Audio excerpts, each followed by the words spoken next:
Hello, it is Monday, February 7th, 2022. This is consistency over intensity workout, and please do not waste your time watching this video unless you have a very specific reason to watch this video. What is this video basically, and why is it so boring? It is a workout thing, and it is kind of testing two ideas a little bit. It's not a very scientific experiment, almost anecdotal experiment, but what it is testing, number one, if consistency is better than intensity as far as the results that I'm going to get working out. The second thing, by doing a workout fairly consistently, more consistently than I've ever done before. I'm trying to do it just about every day, almost every day. And in the last, 70 days or 60 days, well, it's been more than 60 definitely. I've only skipped one workout every now and then, and last week I ended up skipping 2 days in a row, but that's only happened once so far in this progression, so that's actually, I consider, pretty good. Yesterday was the 60th workout in this series, so that's good, so that feels pretty consistent. Also turned up the volume a little bit on it, doing a little bit more repetitions, 2 cycles of breath. I'll explain what that means in a little bit, but basically testing two things. Like I said, number one, consistency over intensity. Is it going to get me better results than I've gotten before? Number two, breathing. How it influences movement. And I'm breaking it into 4 phases of breath. The exhale, the holding empty, the inhale, and the holding full. Those are what I consider one cycle of breath all the way through. And there's different ways to break up breath. You can skip some of the holds. You can double up on the inhale, like do 2 inhales or so, stuff like that. You can do partial exhales. You can break your exhale into 4 parts. There's all sorts of fun things you can do with breath, but this is pretty simple. And I'm doing, for most exercises, 1 repetition of the exercise per phase of breath. So that means the first repetition, I'm starting with an exhale. Second repetition, I'm holding empty, my air. Third repetition, I'm inhaling. Fourth repetition, I'm holding full. And then it goes back to a brand new cycle starting on the exhale. So that means 1 cycle is 4 repetitions on most exercises. There's a couple exercises that just doesn't feel right to do that way. So I'll have a little bit more repetitions or a little bit less repetition per phase of breath. So that is the second thing I'm testing. So 2 things, like I said, reiterating a third time: consistency over intensity, getting me what I want, and also experimenting with breath cycles, phases of breath. And basically what I'm kind of suspect is there's a little bit of a strength difference. You can call upon a little bit more strength in certain phases of breath. I remember when I first started working out, I was always about holding my breath. And people at the gym would be like, breathe, breathe. And I wasn't in any danger of passing out, but I think maybe somebody somewhere did once, and now everybody's like, breathe, breathe. But I remember it was almost like a bizarre instinct to hold my breath on certain exercises, or at least certain hard repetitions, when I was, getting real uncomfortable with it. So I think there's a way to gain strength from that, but I think, I hypothesize that by doing a repetition within each phase of breath, I'm balancing out my strength and hopefully gaining some sort of homeostasis between all the 4 phases of breath, and maybe that'll do something good for my body. I certainly hope it will. I know good breathing exercises don't really hurt. So, and the funny thing is, every now and then, not on video, but what I'll do is I'll just do a set of push-ups, and I'll throw the breathing for the most part out the window on certain push-ups and just let whatever happens. Give my breath free rein to do whatever it wants. And it's kind of cool because naturally I'll just switch to different breath phases. I won't be as regimented with it, but it's kind of nice that this is kind of clicking into my body, and it's maybe giving it a little bit of extra resource management, if you will. I don't know. It could be all placebo, all psychosomatic, but it's definitely fun to play with, and it's just another reason to keep working out because, anyway. All right, gonna get started with stretches. Then after stretch is going to do one exercise and then a warm-up exercise and then the rest of the exercises.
Definitely getting a good feeling for a lot of that. Oh man, that's good. Very happy about how that feels. This first exercise is just gonna fire up the forearms a little bit. Gonna be lifting some dumbbells and stuff, so why not do a little bit of a grip strength first? Get primed for that. But it's not a warm up. I'm actually considering this an exercise because, oh yeah, most of the exercises I'm only doing one set for. Actually, almost, yeah, all the exercises, it's just one set. So it's not very traditional, but there are a bunch of exercises, over 26. So yeah, hopefully most of my body gets covered on this.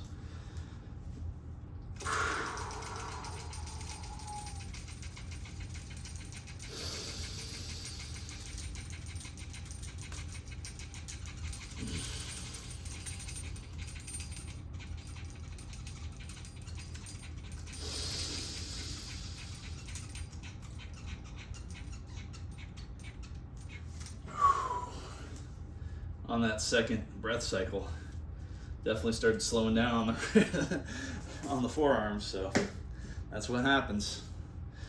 Wasn't near failure or stop, but definitely couldn't do it fast anymore. Or maybe I could, I just maybe wasn't pushing myself hard enough. But this is not about diving into discomfort. Slight discomfort, get comfortable with being slightly uncomfortable, and enjoying the process of it. So that's why I'm trying to make this a happy, good experience. So, and also, I document it, so it recreates the old days. It recreates the old days. And it recreates times when I used to work out with buddies and stuff, and we'd have amazing conversations. And I don't remember if there were actually amazing conversations or not, but it certainly felt like there were, and there was certainly a good degree of camaraderie. So, in essence, I'm using this as that a little bit, and it does feel a lot like that. In some ways it feels better than that because I'm not waiting for a machine, not sitting and playing in the gym for an hour and a half. The longest I've done any of these workouts is maybe an hour, so, and that's with a lot of talking. So, and without any talking, without much breaks, I can probably knock this thing out. The bare minimum version, which is just one cycle of breath per exercise, I can budget 20 minutes and get out of it before then. I think the shortest one I ever did was, including the talking, about 14 minutes. Also trying to get good at my explanation of what this is, so I'm trying to explain this every single time, but sometimes I think I'm terrible at explanations, so just one of the many things in my life I'm working on.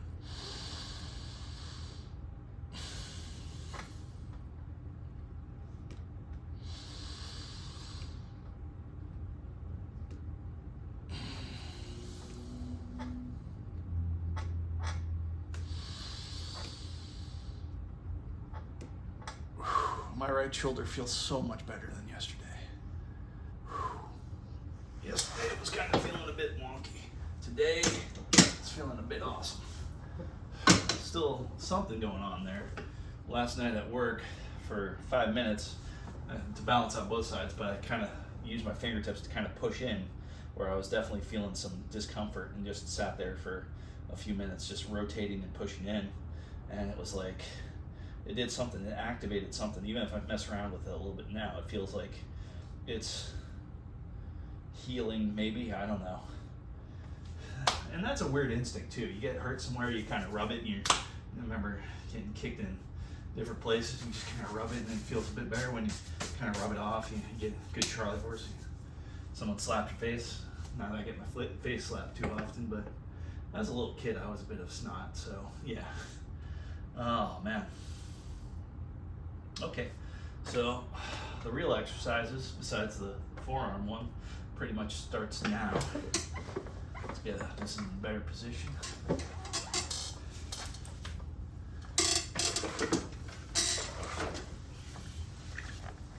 That's nice.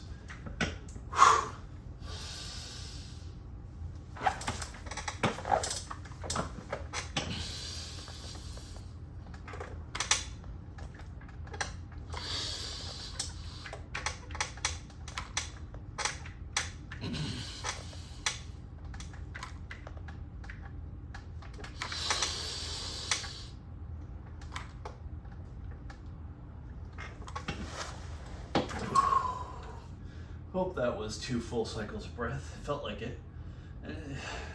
Oh, wow. Just moving my elbow there, I felt my right shoulder twinge more than the whole bit of that exercise.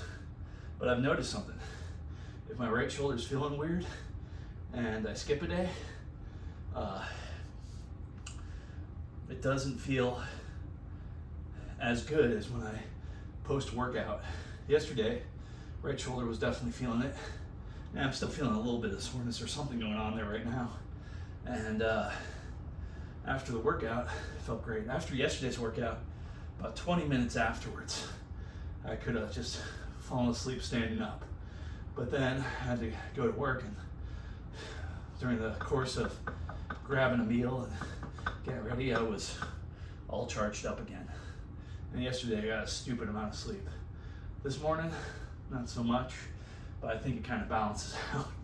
It's so weird. It's like at least 11 hours of sleep one day, and then like 3 hours of sleep the next day. But I'm pretty sure that 11 hours was more like 13. So 13 plus 3 is 16. Hey, divide it in 2, you get 8 each, but maybe it only works a little bit like that.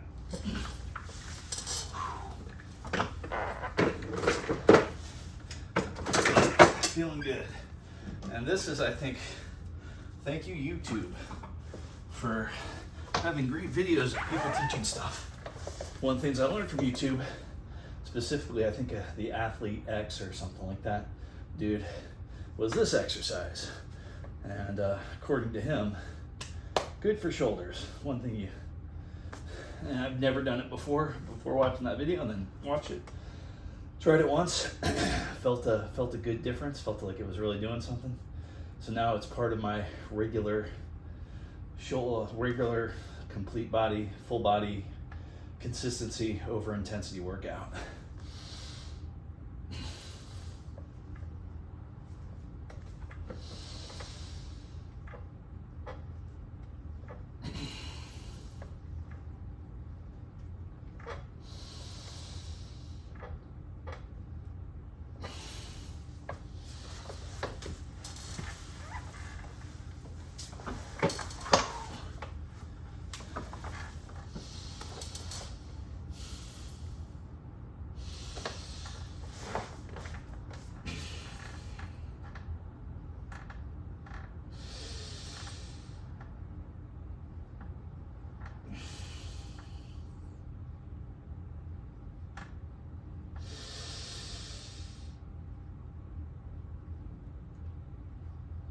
That's good stuff right there.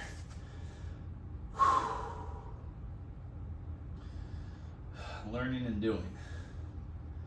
That's part of it. The other day, I got an earful of an education from somebody who thought I knew nothing about a certain subject.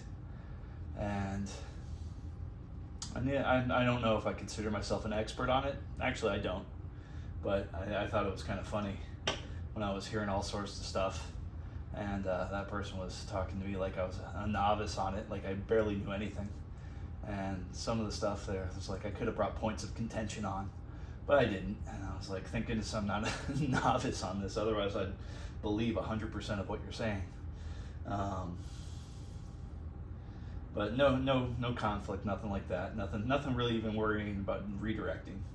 But it was kind of interesting, and it's like one of those great times where it's just like years ago when I was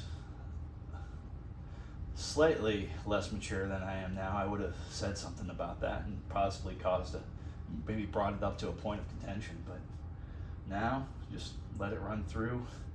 Does this information help or hurt? Not saying, just evaluating. Saying nothing would probably be better than actually saying something. Yeah, nobody's life and limb is in danger. It's just kind of interesting. So, happy about that. Trying to definitely rise my maturity up, and at the tail end of last year, definitely got a wake-up call on that, and been trying to build up for that ever since. And I think I just took one step up in maturity that I've been lacking for a long time. And I still have a ways to go. I still have a deeper sense of really, really, when dealing or talking with other people, really taking things, going deeper into their perspective, actually going into my mind and analyzing their situations. And sometimes when I get caught up in a subject or thinking about stuff, and sometimes you think about your life too much because it's always around you, and trying to figure things out within your own life, and get caught up in those minutiae sometimes, and you forget to think about other people's perspectives on stuff. Like a lot of times a trick that I'm trying to pick up on, and I've never really fully put it in my tools of social awareness, was sometimes when somebody asks you a question, they really want you to ask them the same question because they have a good answer for it. Now, the reason I never think of that is because that is not a tactic I use, either consciously or unconsciously. I'm always surprised if I ask somebody what I would consider either a silly question or a regular question, unless it's like, hey, how's it going? Oh, how's it going? That kind of thing, where it's easy to toss back and forth. But I sometimes get so surprised when that question is thrown my way, and most of the time I don't have a good answer. So yeah. So, but yeah, that's other people are not me, and I realize that more and more every day. And other people's perspectives, it's just like either subconsciously or unconsciously, I ask myself, are they asking me that question because they want me to ask them that question? And do they have a good answer for it, a good opinion, something they want to, let out about it? Do they want to play with their thoughts? Do they want to explain it another way? Maybe they're doing what I'm doing with this. When I do the explanation in the beginning of this video, I trying to get very good with that explanation, trying to hit it at different angles and see what feels, just basically trying to get it to the point where it's kind of smooth. Right now, it's still very clunky. There's a lot of things I try to say that come out entirely too clunky and not very smooth. So that is part of the process of smoothing out. At least I believe it is. And so far, if I seem clunky now, my goodness, growing up, I was clunky and constantly saying the wrong words. And I wish I would have taken a couple of cues from a few friends of mine that were just really good at being very laconic, aka not talking very much. I remember I had a buddy of mine here a few months back, and I remember there was this situation going on and all sorts of opinions were being thrown around and all this kind of stuff, and he just shut his mouth. And I realized that was kind of his default perspective on stuff. And I realized, like, this would be the perfect time to have an opinion about it. And he probably did have a couple opinions, but he did not air them at all. And that was pretty interesting seeing, for the first time realizing someone you knew for years and kind of how their mind worked, and then realizing kind of the repercussions of that.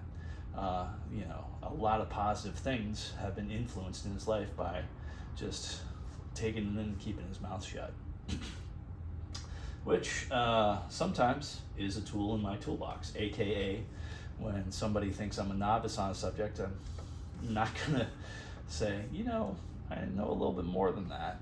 Nope, no need to do all that, because that might, in some ways, that might color their perspective, and they might, feel less freedom expressing their opinion. And I love when somebody is just fully themselves, just 100% can lay out their opinions, has this open and honest, and just lets it all out without having to be guarded about it in any way. See someone be 100% themselves, and there's a certain freedom there, and it's almost like a gift. You're allowing somebody to not be, double thinking everything, and not, taking a level of anxiety off of the situation or conversation. So thinking about thinking, and that's what I'm thinking. Also, I'm thinking I've done enough talking. Probably should do a little bit of working. But then I remember gym conversations. I think there was at least one gym conversation, and I've heard this from multiple sources. One time it was from a guy that I never worked out with, but another time I think I got it during a workout was someone was talking about, so I've gotten this at least from 2 or 3 sources, and I've never used this tactic, and I don't really believe in it. It's just not my style, but asking someone for advice on something you don't need any advice on, just to see their perspective on it, see what tools and see what, get a glimpse into their character. And I don't think that's just not me. That's not something I'm going to do. It just doesn't feel like an authentic part of my personality. And anytime I could use that, I just never think of it. And the only reason I'm thinking about it now is because I'm thinking about old conversations that were just about how people operate, And I remember in being in those situations, just trying to eliminate as much judgment as possible, as much right and wrong, and all that kind of stuff about it, and then dealing with a couple folks that had very definitive opinions on the right way to do things and what common sense should be. And goodness knows, there's been so many times that I have not had common sense that I can't afford to judge somebody on how much common sense they should have. So I'm out of that race. Oh, all right.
For some reason, I went to 1 cycle of breath on most of those exercises, where in the beginning, I was thinking about doing 2 cycles of breath over everything.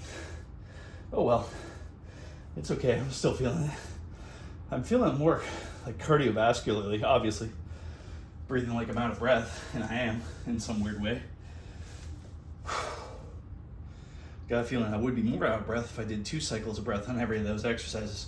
Good news is I didn't do any in-between breaths on the transition from one exercise to another, which is good. Like little things like that where there's no real transition time, where as opposed to putting down these weights, putting up these dumbbells, there's definitely a transition there. And I suppose if I was a stronger, tougher human being, I'd be able to end on the hold, go right to these, and just go with the beginning exhale and have that extra second or two, even after doing those 6 with doing those 6 exercises without a transition breath in between those. But here's where I'm doing lots of transition breaths, and talking is good for transition breaths.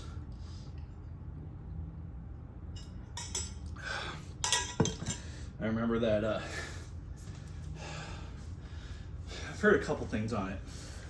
A good rest between sets is 90 seconds, or exercises. A good rest, I remember someone saying something like, I think, I'm not sure, well, I'm sure I could find this opinion if I looked on the internet somewhere. I could probably find some expert saying, yeah, between sets you want to do 90 seconds. Between exercises you want to do 3 minutes or 5 minutes or whatever. Pick a number. You could probably find an expert to say, yeah, that's the way to do it. The one I believe the most, that seems to make the most sense to me, was the 2 to 3 minutes between exercises and sets and all that kind of stuff. But the reason I'm not doing that is, number one, it's going to take too long. Number two, I'm doing the talking, which is a rest anyway. Number three, I believe that there's some sort of cardiovascular benefit to not having those rest periods. So I think there's not just muscular fitness, but cardiovascular fitness, because I really don't run too much, don't really walk what I consider enough, haven't swam in a good bit, so yeah, I'm getting a cardio benefit out of this too, and I should probably keep that cardio benefit. Also, my drums would probably get back on that, but the only thing I've been doing drum wise is paradiddles and practicing double shadow drums. Basically, been working on a technique where it's like a bump, or trying to make that transition move. Like, let's say that there's 3 drums here, so like, yeah, trying to make that move. Yeah, and then making that move screws me up. So let's try it again. Left side starts it. See, it screwed it up. Yeah, making the moves. And I want to be able to move those paradiddles throughout the kit, but shadow drums like that. Did it the other day, just shadow drumming, and it was like, if I could only do one side like 3 or 4 times and the other side 3 or 4 times, it depended upon which side I started it, because there was like this frame of where a measure ended in my mind or body or whatever. So, but I'm gonna get better with that, just because it's a fun exercise, and still would like to get good with the Richard Feynman type bongo thing. Well, I don't really like bongos, but within the same time period, play like one bongo 11 times and the other bongo 10 times, and have it be, you know, very, very steady, a rhythm on each. So that's beyond my capability, but that's okay. And I could probably put that on some sort of, you know, play 2 different sequencers and set it up so they're both playing, and maybe on different devices, and set it up so one's playing 11, one's playing 10, and see what that sounds like on different drums and all that kind of stuff. That sounds like something good I could do. Have it set up on a computer with Reason, and then have it set up on, I got a little hardware thing that I can really easily set up, you know, like a 10-4 time.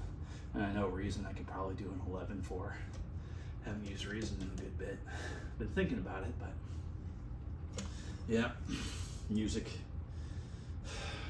Got so many things I want to construct. So many things to think about in certain ways.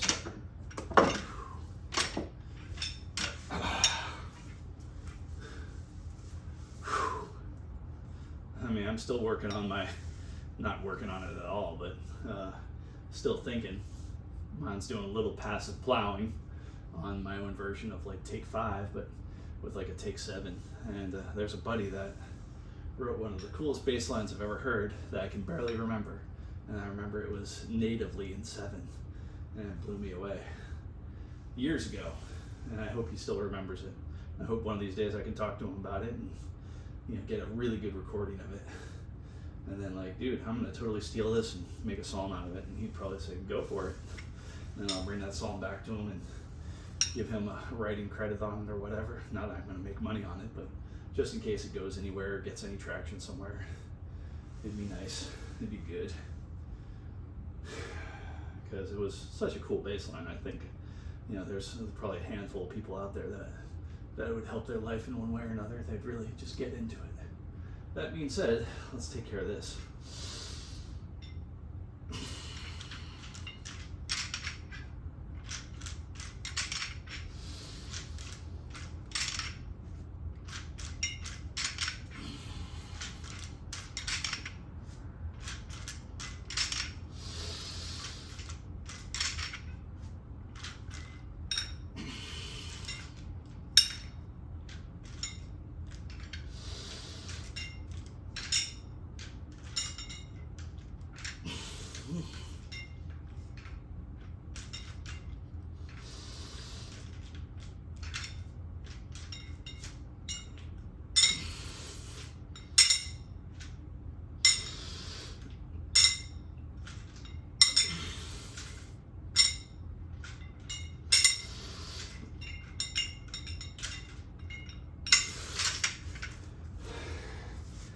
Okay, I figured out something. If I lean slightly back, it makes me want to bring those weights down a little bit lower and get a further extension out of it. So that might be a kind of tip for me to myself to do. Just barely an inch back, just a little bit of a lean. And then the arms are a little bit wider. So, and not try to, I've gotten away from trying to touch the ends of the weights. All I want to do is get my arms as straight as possible. Not trying to get the elbow inside the elbows to the ears or anything like that. Whew.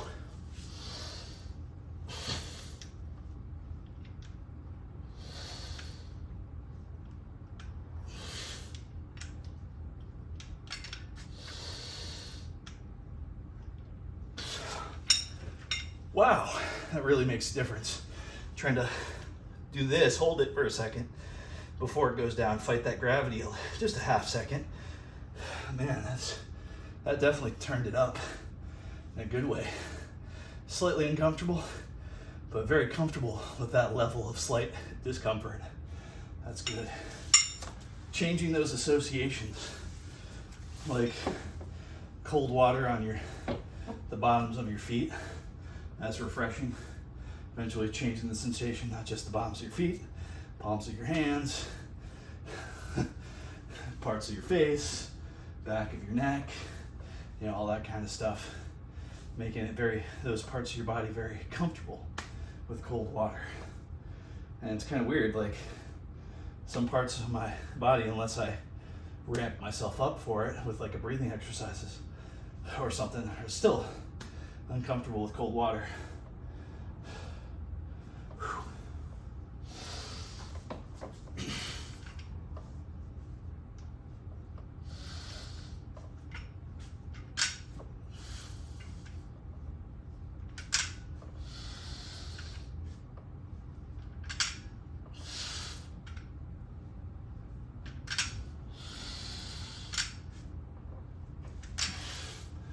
I don't know if I did 2 or 3 cycles on that. Aiming for 2. If the third one happened, I'm okay with that.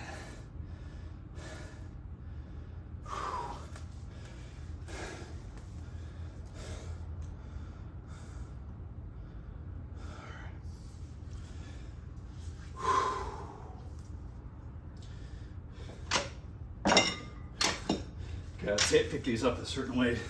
If I pick them both up at the same time, just lift those plastic pieces right off of there.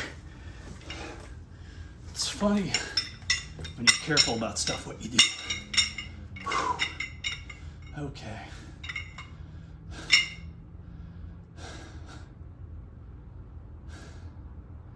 It's amazing when you're worried about so many things that could come to pass, and they don't. And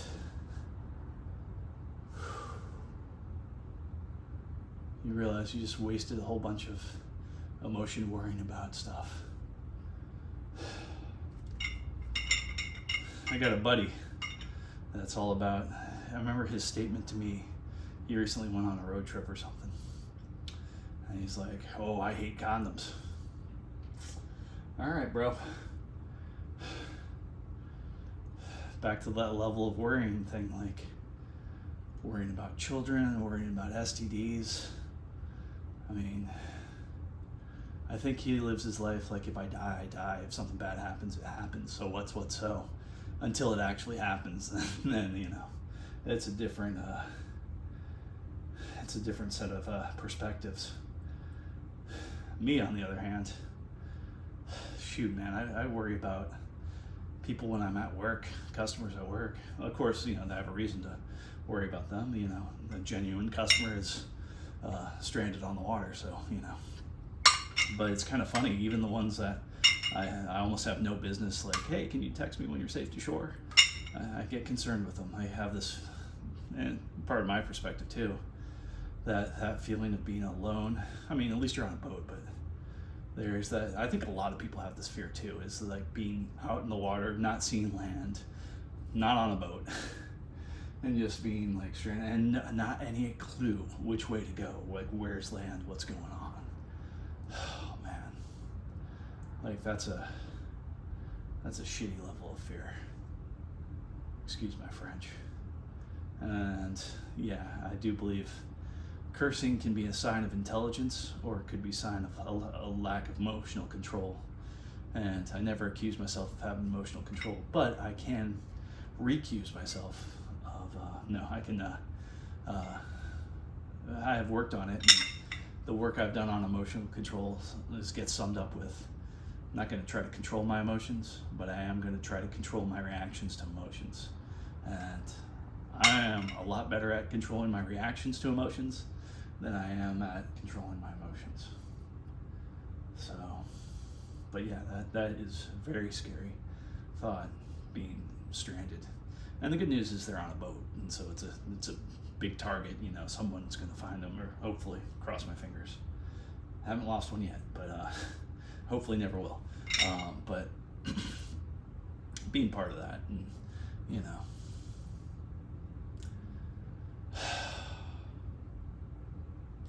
And every time I get that whole like safe to shore thing, a little bit thankful, or sometimes a lot, depending upon the conversations and stuff. Especially if someone's a little bit panicked, a little bit freaked out, a little bit losing their emotional control, you know, and it becomes more poignant.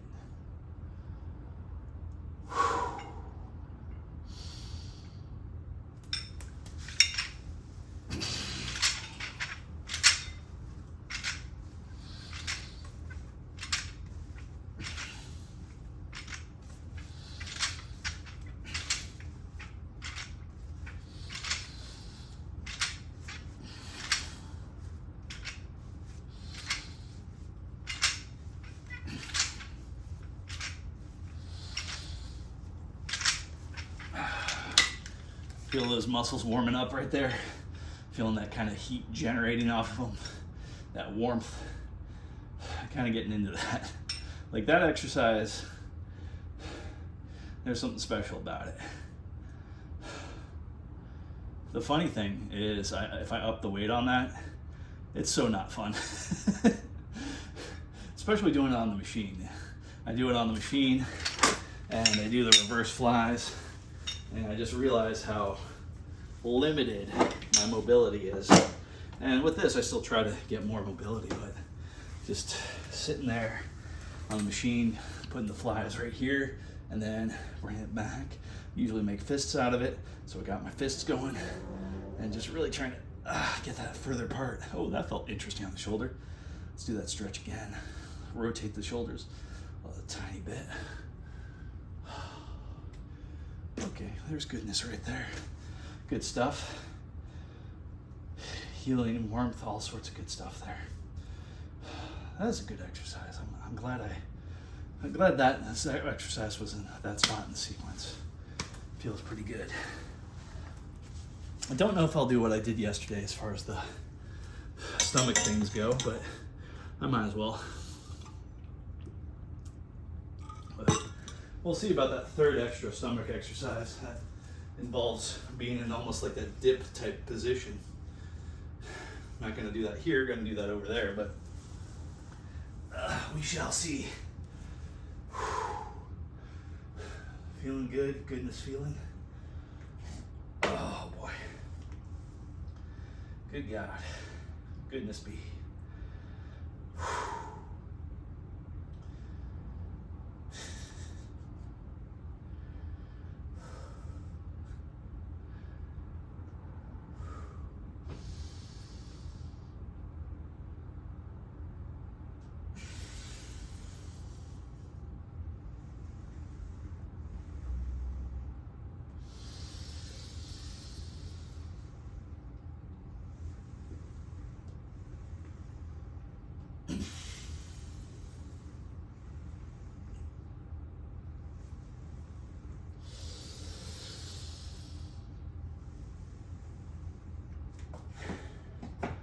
That felt pretty smooth right there.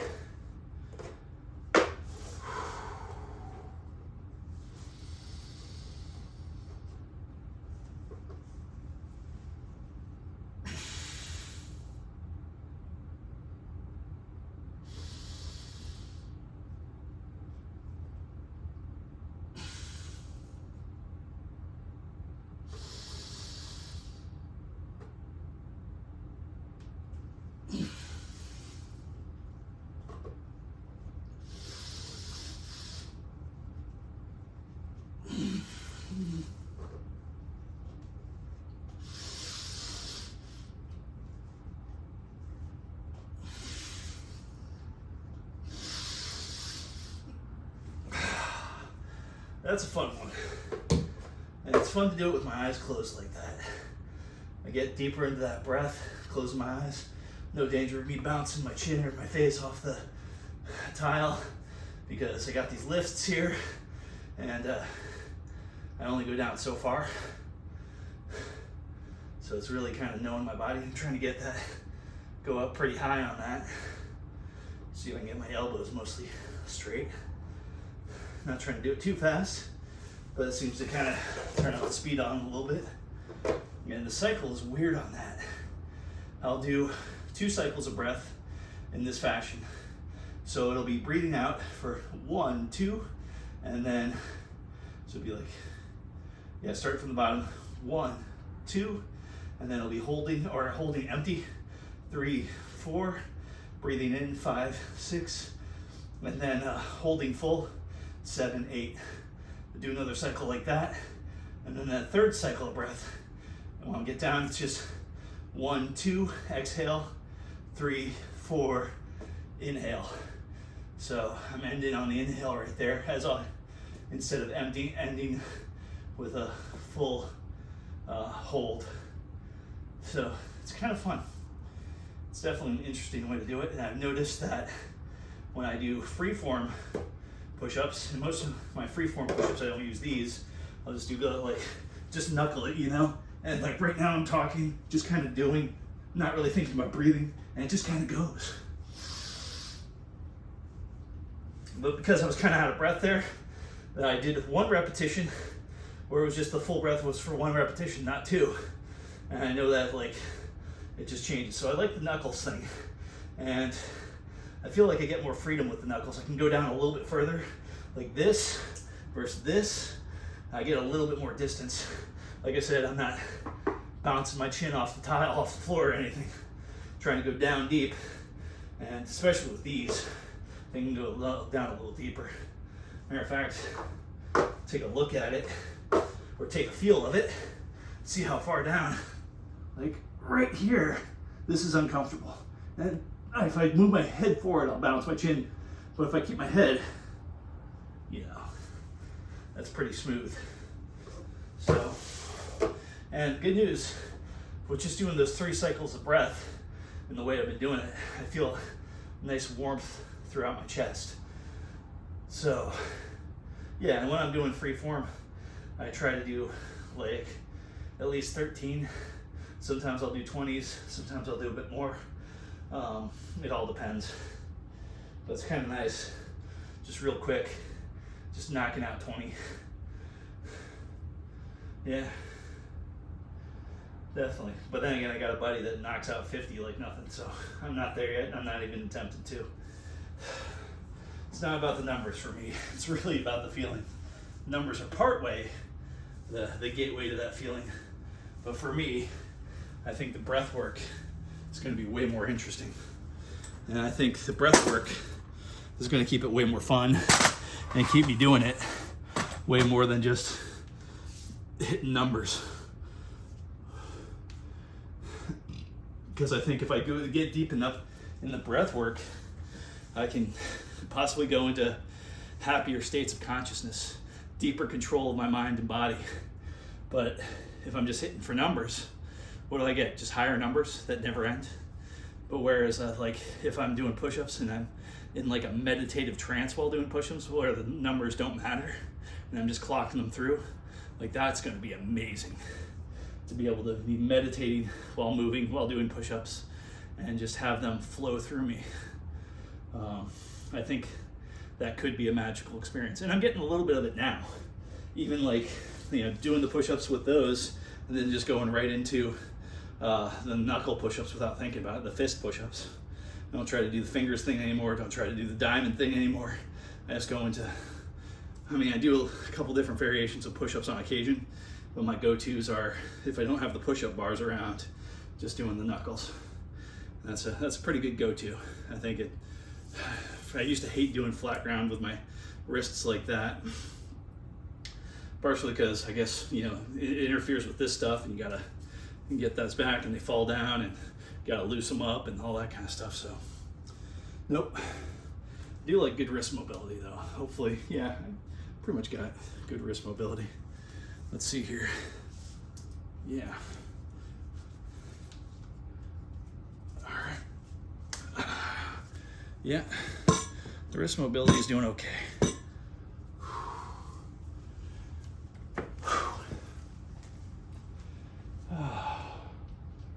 All right, next phase of this thing. Oh, we're having fun. See, this is a good time. I'm glad you're here. I'm glad you showed up.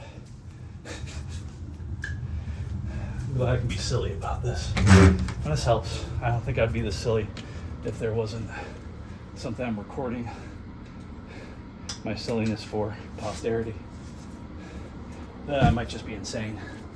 So this gives me an excuse to open my mouth and talk to you, or talk to future me, or who knows, maybe if I ever have a child, they'll be like, not really interested in what my dad did until I die, and then like I'll die at like 500 years old, and they'll be like, how did he get to be 500? He didn't even know the stuff. He didn't even have the nano robots that we have. And they'll watch these videos and they'll be like, yeah, his breath thing, that consistency over intensity, yeah. Okay, all that syncs up. Like he was doing it, he was priming his body for the nano robots to take over and do a good job. Who knows?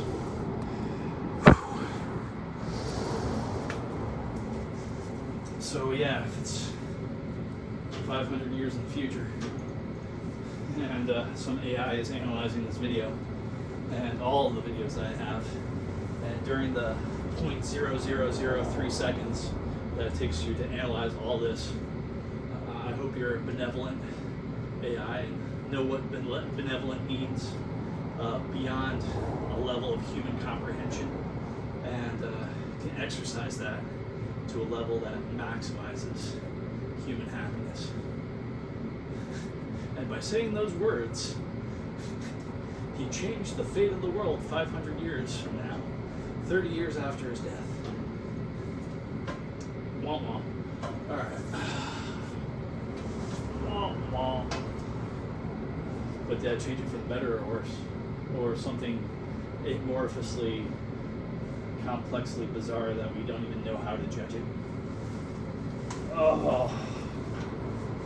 And that's what I like about this. Just getting my back in place, getting that tension ready feeling. Put my arms here so I don't have any extra temptation to do that while doing it. Also taking the pressure off. It's kind of nice. Let's go ahead and get this done.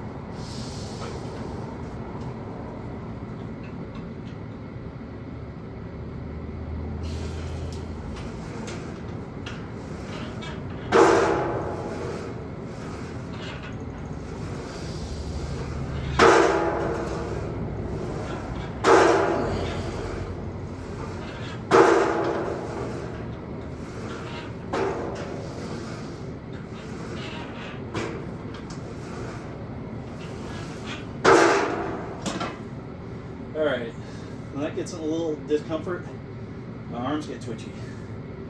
Even if it's not discomfort, my head still kind of gets a little twitchy on all this, which is weird, but I guess it's also human.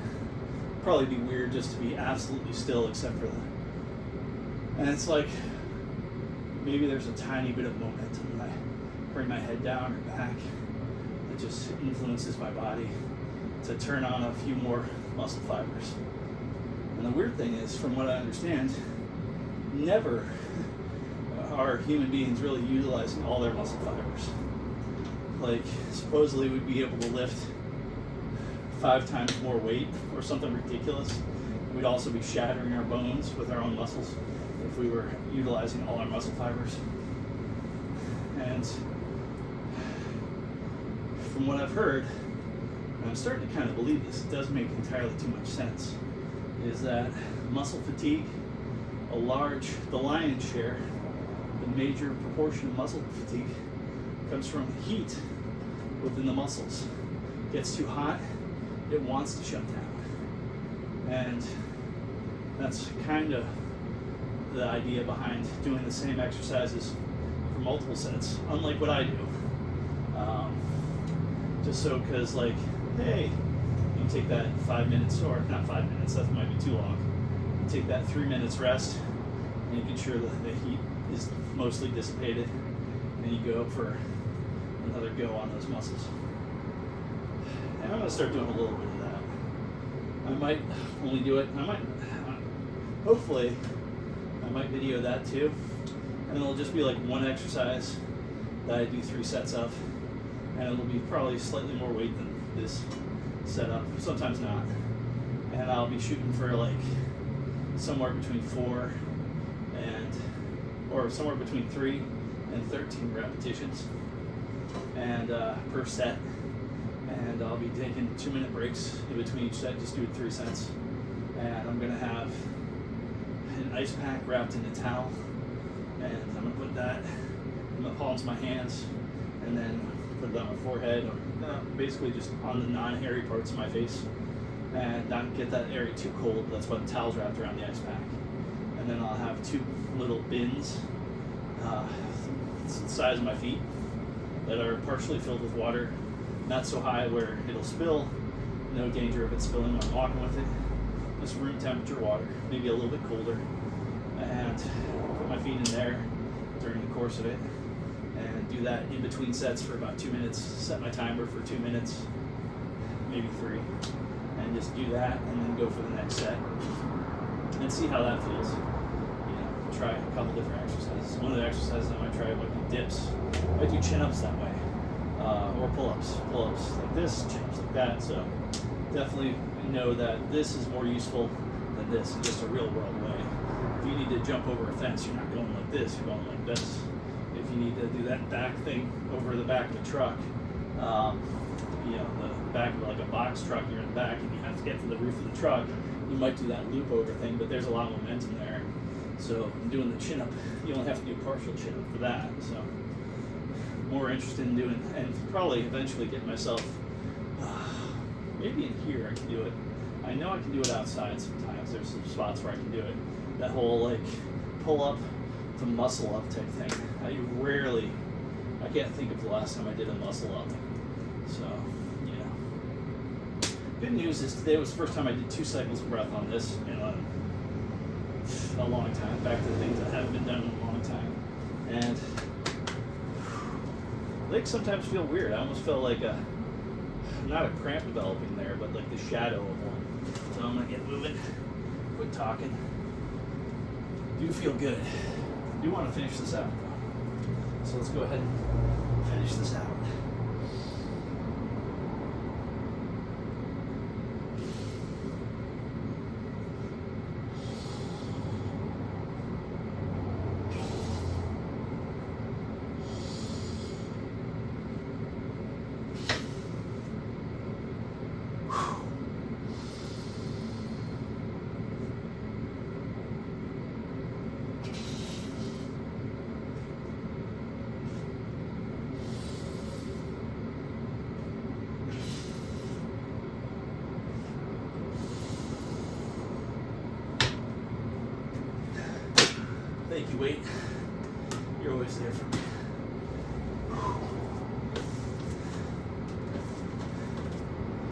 thank you bench for being a little bit different than my other bench.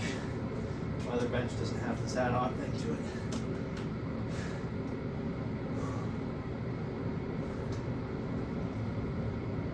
And it's Vitamaster Fitness. And still, at least this part almost looks new. That's pretty cool. My other bench has a slight tear in here. This is older than the other one. This thing's been wonky, but not too bad. That's part of the reason I don't keep weights up on this thing anymore. But that's okay. Let's do this.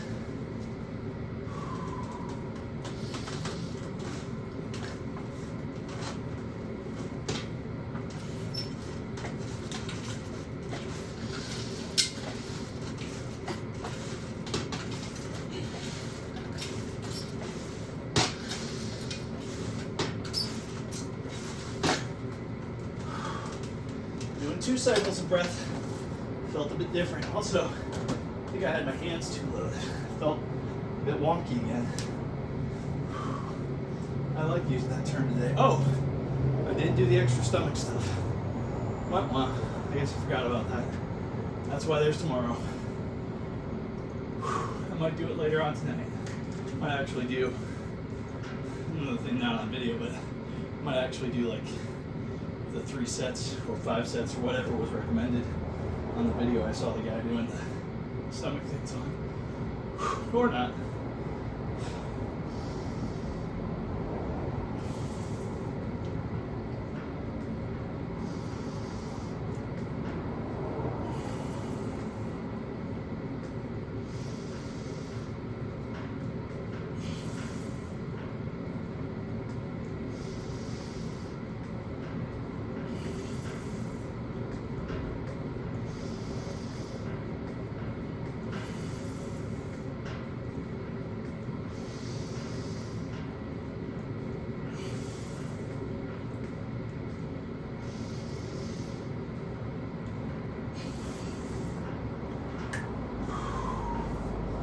Pretty good, pretty good. That was feeling good and smooth. Not too fast, not perfect. Range of motion's still an issue on that. I don't think I'm going down low enough. Momentum's still an issue on that because I still think I'm going possibly a little too fast, but developing a lot more control on that one. So that's good.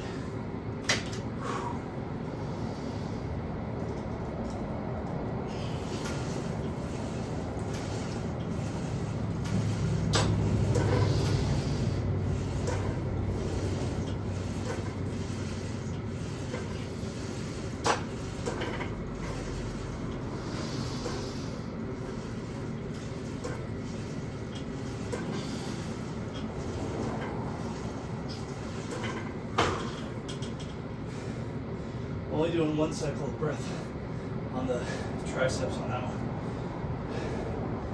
It's just not feeling up for that 2nd cycle of breath. Not going to count that as failure. I'm just going to count that as getting comfortable with discomfort. And eventually, as long as I keep doing that, it'll come. Especially if I keep doing the pause right there on tricep kickbacks and the standing skull crushers. Keep those in check, and I'll be able to get another cycle of breath on that without too much discomfort. It's just part of the progression. Know your edges. And my body kind of wanted to revolt, and I don't want to fight my body. I want this to be a pleasurable experience, so I want to do it every day. Wanting to want something. It's like you want the result, but you don't want to do the work. Well, I want to have a desire to do the work. And I guess that's part of this, talking to you, forcing myself to a level of accountability that is, I'll be honest with you, a bit uncomfortable. And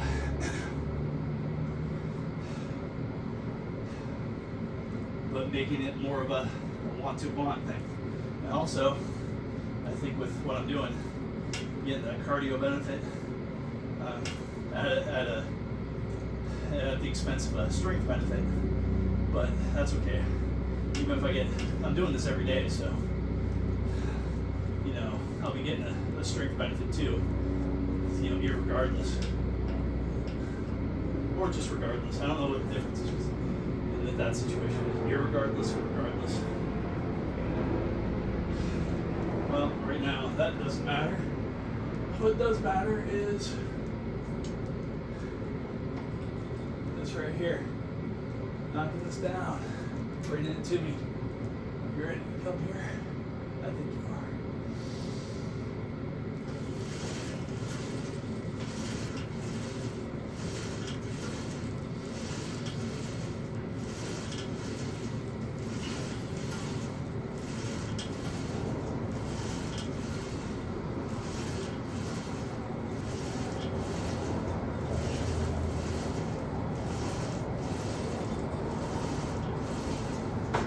That good break between that.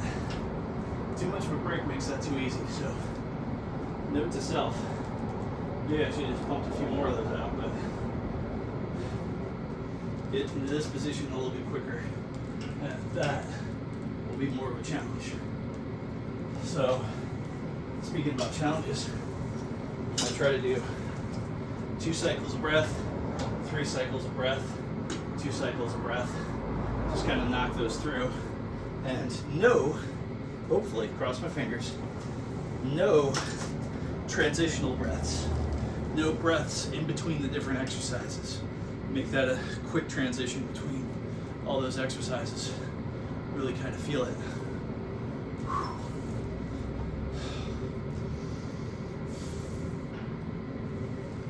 All right, so here's this. Let's get started.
Decided to add another cycle on that last one just because I wanted to invest a little tiny emotional investment in quality discomfort. Sometimes a little discomfort equals quality of life. Patience. Things like that. Quality discomfort.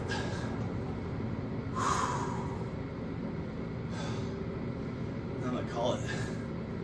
This has been a good workout. Good company. Thank you. Even if nobody ever watches this ever. It's a bit cathartic just to talk.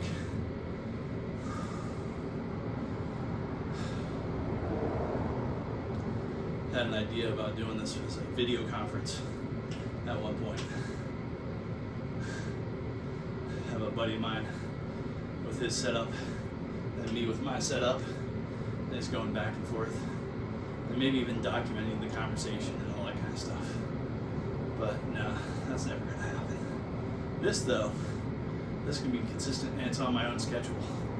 The advantage with the other thing was scheduling it, and I have a sneaking suspicion we would have turned up the intensity, or he would have figured out a way to turn up the intensity on me. And by default, maybe a little tit for tat, I would have turned up some of the intensity on him without really thinking too much about it. Probably would have. unless I had some sort of guideline not to. And who knows, if we were in danger of quitting, I would create that guideline. Like I have that guideline now. I want to be able to do this just about every day, almost every day. And the guideline towards that is figure out ways to make it fun. Talking to you, part of that process. Getting comfortable with the discomfort. And also know that numbers aren't the most important thing, but certain numbers I can make matter. Like the number of times I do this. Not the number of times I do it consecutively, because it's just like you're so worried about breaking the chain. I don't like that anxiety. You know, making sure like if I have something to do tomorrow that's gonna blow my whole day away and not have time to work out and shortchange whatever responsibility I have to do tomorrow to, you know, get a workout in and make that moral decision. I don't like those feelings. Feeling like I broke the chain. And no, when you break the chain, you don't have to start again. I mean, look at like getting fat.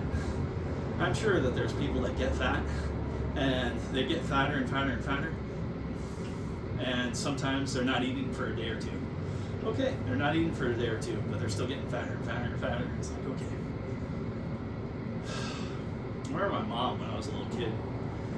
We were talking about people gaining weight and losing weight. I was a little tiny kid. And I was all about, well, I get fat when I get older. She goes, well, that depends. You know, but she gave me some, she's like, you know, when a person wants to lose weight, they just drink nothing but water for 7 days. And you know, I thought that was so ignorant. Well, at first I thought it was a great idea. Like as a little kid, oh, that's awesome. And then I started hearing about nutrition. There was one point where I was working out and eating like 7 meals a day. Of course, I was under the age of 25, so my body was still growing and stuff, and it was working great. It's gaining muscle and all this kind of stuff. And I thought that idea was rubbish. And up till a couple of years ago, I met a guy that lost, I think he said 80, 60, maybe even 100 pounds. I don't know, some amazing amount. And he was like, yeah, fasting. And I was like, that's ridiculous, but I was getting pretty hefty.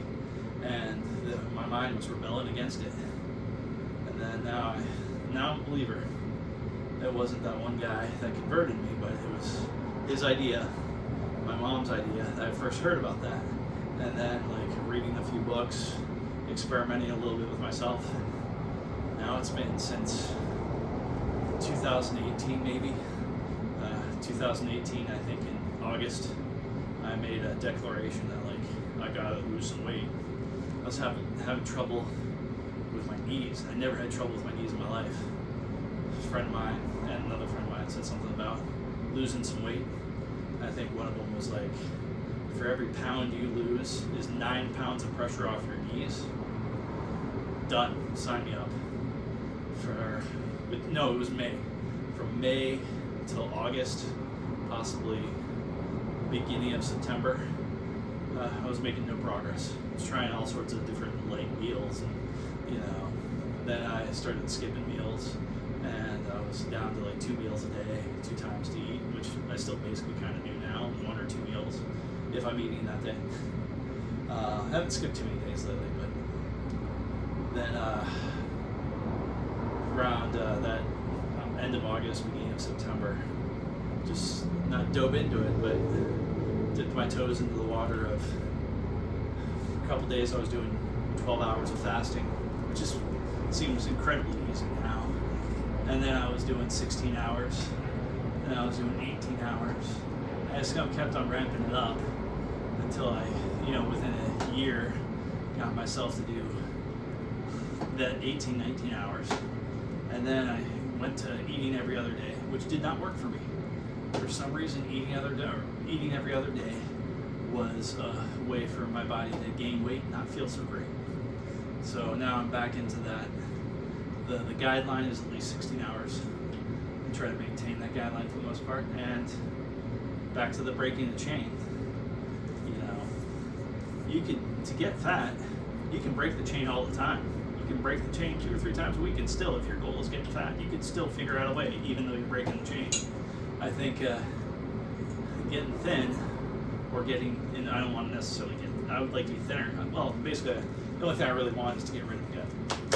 You know, not round, but flat. You know, very flat. Maybe some lines or something there. But, well, that being said, I just said something, so I'm going to go ahead and do those stomach exercises because I'm well rested. I'm talking about it. If I'm going to talk about it, I'm going to do it. Rather do than talk. So, and they're easy. They're simple. I'm going to use this as a pad for my elbow. I'm going to use this here and this as pads for my legs.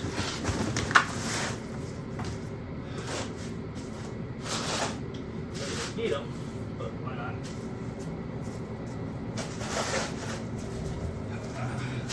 It's not too bad.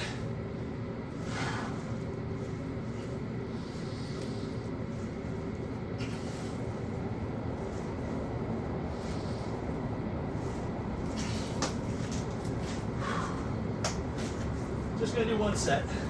Just gonna make one cycle of breath, just like I did there. Just to feel it, you know, get used to it. Don't need these.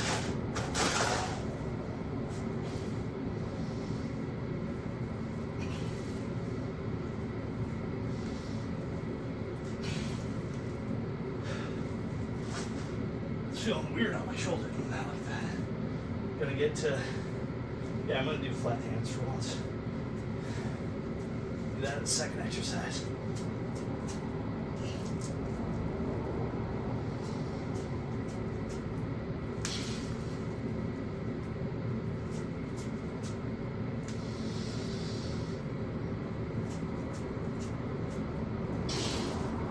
That's weird. I'm not used to doing that, but it's okay. It's all right.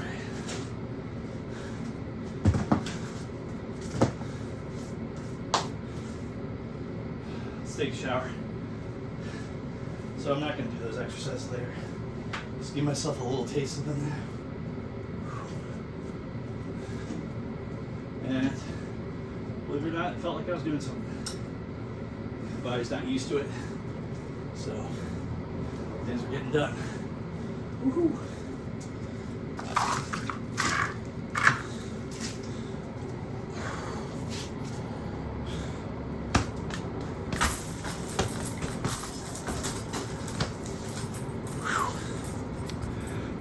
Later it shall be.